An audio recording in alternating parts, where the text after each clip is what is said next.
The other area that just comes to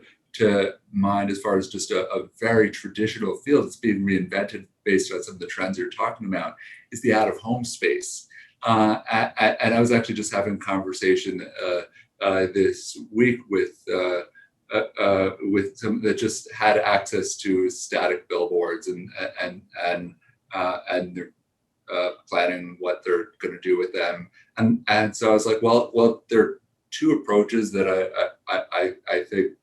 could be really interesting here, and at least like to get some proposals on the table. One is something very local, right? Like someone who is walking or driving by and is going to see that billboard, something that's going to resonate with them, and maybe even have this very hyper local message that would only really appeal to someone in that spot in that moment in time, and really like be this sort of like insider thing, like we know you're here,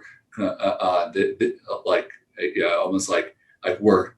in your neighborhood, and that very personal level. The other thing that I was really interested in thinking about was what would get someone to share that billboard on Instagram.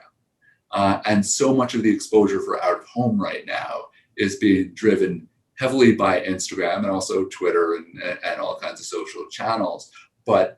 that idea that you had a billboard on one of, say, the random buildings that's in your backdrop right there, and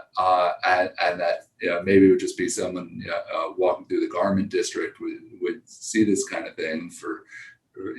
Moshe's tailoring not too long ago,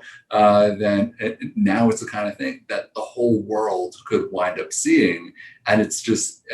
opens up so many more creative possibilities for this canvas. And so to think about some of the most hyper local advertising that could actually go global, it really does get into that whole borderless take, and I think it just adds to that the amount of inspiration you can draw from, which is wonderful.